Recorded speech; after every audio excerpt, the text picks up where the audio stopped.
Powered by the Inside the Birds podcast. Now, live from inside the Matt Black Kia Studios. This is Football at 4. And Football at 4 is powered by the Inside the Birds podcast. It drops Mondays and Thursdays. Check out the Inside the Birds podcast wherever you get your podcasts. And, of course, Geoff Mosher is with me today for another edition of Football at 4. The Eagles back in action as the Birds taking flight over at the NovaCare complex. We know the start of training camp July the 26th, so we saw the Eagles on the field today. It's good to, I guess this is it, right? This is the final couple days before they pack it in for good, right? Yeah, today is, I guess, their last camp practice, and then they're gone after tomorrow. So it's going to be quite a while. A lot of time in between. And I think the word action today is a pretty liberal use of the word based on what I saw for about an hour and 10 minutes. All right, so let's go there. What was going on up there today? What were some of the things that you were able to kind of watch and kind of take in up at NovaCare this afternoon? So the practice started about 10 to 1 and ended right around 2:05. But I would say there was nothing close to like a 7-on-7 or something that we would ordinarily be excited about until about 10 minutes to 2. So I would tell you there were probably 10 to 15 minutes and I'm probably being generous there, of 7-on-7s. The rest was warm-ups, special teams drills, individual position stuff. So, for example, I happen to be standing near the wide receivers. And, oh, by the way, there were a ton of people not there that you would hope to see. No A.J. Brown, no Devontae Smith. I don't think Dallas Goedert was there. Jalen Reagor wasn't there. Lane Johnson wasn't there. Didn't see Nakobe Dean. I don't think I saw Jordan Davis. I mean, there's just – I don't understand what's going on, like how this passes for practice anymore, but I guess I'm starting to have my first get off my lawn moments covering this team.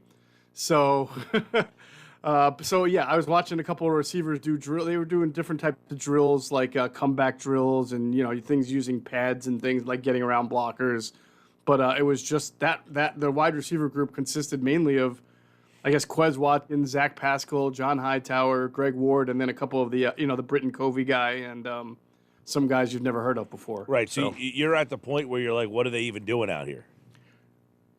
Yeah, that's fair. That is absolutely fair. And the funny thing is, like, right before they go to 7-on-7s, 45, 55 minutes later, after the start of practice, Siriani calls the team together. They're all standing in a circle. And it's hard to hear him. It was some kind of competitive game that he had them playing, right? That the 7-on-7s were, I guess, maybe a point system or whatever. So it almost made it seem like there was some drama building. He's got the whole team in a circle.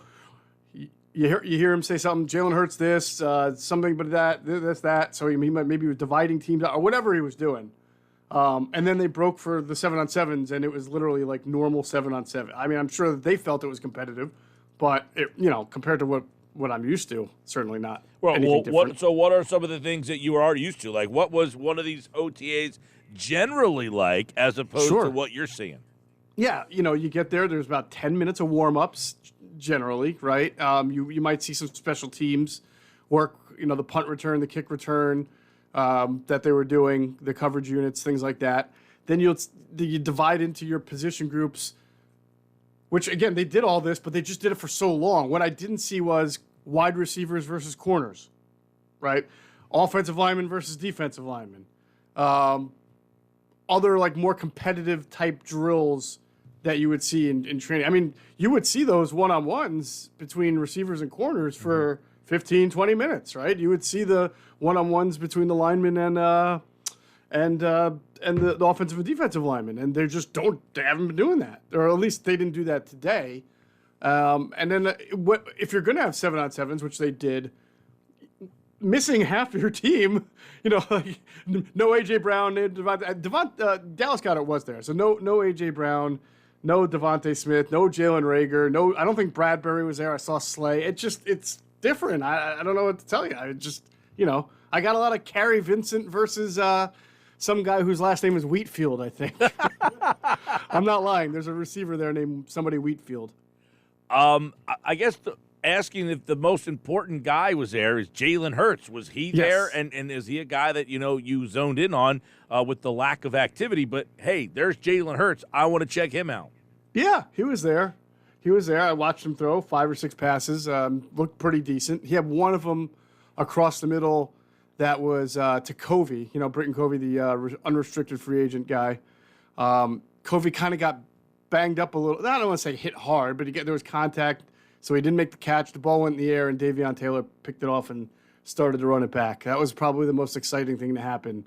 I left like 5 minutes before the official ending, so maybe something happened after that, but that was about it. Yeah, on the first snap, Mike, this was what caught my attention. First snap of 7-on-7s, Jalen Hurts takes the snap, looking at the field, nobody really open. And why would there be when was somebody Wheatfield and somebody, well, all these guys I never heard of. Because I did see somebody tweet that James Bradbury got beat on a play today, so he had to have been out there. Oh, maybe he was there. Okay, it's perhaps. Listen, it's hard to keep track of every single person there. Fair. But so on the first snap, he takes the ball, no one's really open, so he rolls to his right to complete a pass along the right sideline, which is fine in itself. But my thought process is it's 7-on-7. There's no defensive lineman. There's no pass rush. You can literally stand in the pocket for 35 seconds if you want to and just wait for somebody to shake and get open and complete a pass there. So I think, like, if you're Jalen Hurts and you know that you're trying to work more on staying in the pocket, not leaving why would you even be tempted to roll to your right to complete a pass instead of just staying in the pocket every single time? No one's going to hit you. Mm-hmm. But I don't know. I also don't know what the play call was and what the design of the route was. It stuck out to me that when you have all the time in the world and no one rushing you, and you know that that's what, something that you should work on, you should just do everything you can to stay there, even if it takes 30 seconds. Right. Because just to clear up, I did see a tweet from Brandon Lee Galton who says Qued Watkins roasted James Bradbury for another deep touchdown throw by Hurts. The tweet before that was Hurts deep bomb touchdown to John Hightower, who's had a good practice. Anthony Harris and Avonte Maddox trailed the coverage. Hightower celebrates, yada, yada. But nice. Hurts must have happened after I walked with out. a couple of deep throws. But the theme of this afterwards, and I guess Siriani had spoken recently here, Dallas Goedert saying Hurts is definitely getting the ball out faster, making quicker decisions. And Siriani also said that he has acknowledged that the ball is definitely coming out quicker from Jalen Hurts. Well, that's a good thing, and it should. It's your second full year in that offense. And, again, I would have liked to have seen his receivers were going to be with him there, but that's not my call. So, A.J. Brown, you would think, hey, I just got traded here. My buddy's at practice. Maybe I'll show up. This isn't but I don't want to make this like he's going out getting sconces, and that's why he's not there. I'm certainly not coming down on the players. It's not, I'd be shocked if it wasn't that they were told, this is your day off, or this is your maintenance day, or this is your day to work with the weight staff, whatever it is. But it's just really shocking to me how much things have changed for the Eagles. So sometimes you say, well, this is no contact at training camp is absolutely a league-wide thing. There's no question about it. You see it very, all over the league. But as far as I know, the Eagles and Bengals are the only teams in the NFL that are taking such few OTA days that are allotted to them. You're allotted X number, and the Eagles have said, and the Bengals have said, no thanks, we're just going to do fewer days, right? And then get the guys out of here sooner. Mm-hmm. And I'm telling you, you know how long I've been doing in this business, Mike. Same thing with you. I bet you have never come across a coach at any level, right? Any sport, any level, who said, I would rather have less time to work with my team. It's just, and I'm not, I know this sounds critical. I'm not. I'm basically saying this is culture shock for someone who's covered the league as long as I have on how right, because it's like if the league is giving you an opportunity to be out there, most of these coaches are taking it. There was a team that just got banged again. I forget who it was. It's usually the Ravens, but I don't think it was done. For violating, I think it was the Bears who violated the rules of practice. I think they were over practicing, which I don't want to say makes sense, but they have a whole new coaching staff, right? So you get why some of those teams are trying to bend the rules a little bit. The Eagles, it's not like this coaching staff is 10 years in with 3 Super Bowls either. So I I'm sure it's all sports science related and sports science driven, and that's fine. Analytics may play a role in it too. I'm just so unaccustomed to it. And there is a part of me that says, how can you, for what you are right now as an organization, how can you turn down the opportunity to have practice time? It's surprising to me. I would agree with that. One of the things that seems to have come up today is Isaac Seumalo, who did speak, coming off the Liz Frank. He said he's ahead of schedule there, but kind of admitted that has been a little bit of adjustment to go to right guard, but did acknowledge that he's kind of lost that left guard spot, which we all knew. Yeah, I mean, obviously, right? So almost acknowledged that he deserved to lose the left guard spot because he said Dickerson was so good. Yeah, Dickerson was pretty good. And the fact is he's younger, he's a higher draft pick, the potential to be even better. So, and Seumalo, you can say it's not, you should never lose your job to injury. We all know that happens anyway, but it's not just one injury. Seumalo has had a little bit of difficulty staying healthy now for 2 years, to the point where you look at the contract that he signed. It's not exorbitant, but it's still starting guard caliber, and here he is fighting for a starting guard spot. So it'll be really interesting to see how that shakes out. And that's not an easy injury to come back from for anybody that Liz Frank. It's a painful injury. And said he had 2 surgeries. And 2 surgeries. So there was a time where the sports hernia surgery was really difficult to come back from, and a lot of guys would have to have that redone as well. And there are some guys whose careers were just never the same after that. Yeah, so we'll have to see he said that getting 2 surgeries is normal. It's one to put metal in your foot, and then the other one to get it out of your foot. So that it is a normal to get 2 surgeries there. By the way, but that just goes to show you the process of it. It's not an easy process to come back from. I guess Siriani gave him off tomorrow. He's not even using the last day of OTAs tomorrow. He said, we're not using it. They get the day off. So I guess today's it. I guess that's it. Yeah, it's weird because I had heard that there would be something tomorrow, but then it wasn't like a certainty, and I guess now there isn't. So it came and went that fast. Yeah, you're right. I do want to get your thoughts because Adam and I had talked about this a little bit yesterday, but Siriani, because this was a discussion under Doug Peterson about him calling the plays. And earlier in Peterson's career, 16, 17, obviously changed a little bit, but the first year there was a lot of, maybe he's got too much on his plate, that whole dynamic of the head coach calling plays. Siriani, we found out, wasn't calling the plays. Siriani expanded on that today and said he wanted to free up for other in-game head coaching duties. And I got to give him a lot of credit for that. Like to say, there's too much on my plate, man, and I'm not doing our team I'm doing our team a disservice here. I'm going to let this guy call the plays. Yeah, and it's yes, that is true. He did, but it's not like he was completely removed from the process either. It's, I believe he had like veto power, and he knew the plays that were getting called in.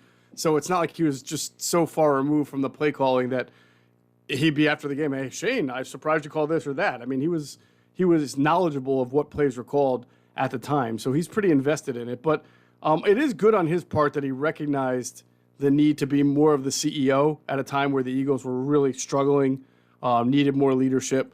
Let's remember, he did not call plays as the Indianapolis Colts offensive coordinator, so he clearly wasn't hired by Jeffrey Lurie because he was considered a mastermind play caller. Not that he wasn't considered a good, it's just that he didn't have a resume of it. So he obviously got through to Jeffrey Lurie as a CEO type of head coach. So it was probably smart of him to then be that way when the team really was at its worst point. Mm-hmm. All right, OTAs looks like are done, unfortunately. Isn't it crazy? Like, for you as a sports talker, you have to remember days where, like, you would have, whether it's me or other writers on, call in, like, what'd you see at OTA? Day after day after day, you had people charting quarterback throws, right? And you had people, really getting excited about the defensive end versus the offensive tackle one-on-one. Like, there's none of that. There's zero content out of these things now. I mean, even when the media is invited, there's nothing to really write about. Right. I never remember where they've just didn't utilize the time at all. Yeah. And then had a day tomorrow scheduled and said, according to Jeff McLean's tweet, it said, Siriani said wide receiver coach Aaron Moorhead caught the second of 2 punts and gave the team the day off tomorrow. It's almost like, hey, if you make these free throws, practice is over. If you catch these 2 punts, no practice tomorrow. Yeah, usually that's a player who's on shaky state. I don't know what that means for Aaron Moorhead, though. He's got to be the one to field the punt. That's kind of funny. Right. So the moral of today, I guess Jalen Hurts connected on a couple 40-yard passes for touchdowns. Yep. With guys he might – well, Quez Watkins, I guess. John Hightower's interesting. He was the guy who got more time than Watkins as a rookie, and then Watkins kind of usurped him last year. Yeah, and then if you remember, Hightower was not among the first wave of futures contract signings, right? After the season was over, they signed a bunch of guys to futures contracts, some other wide receivers, but not John Hightower. So it was like, oh, are they finally, washing the hands? And then a few days later, they wound up, or maybe a week later, they did re-sign him to a futures contract, and here he is again. Real quick, I did get this little nugget today that Gardner Minshew threw an interception. Davion Taylor with the pick.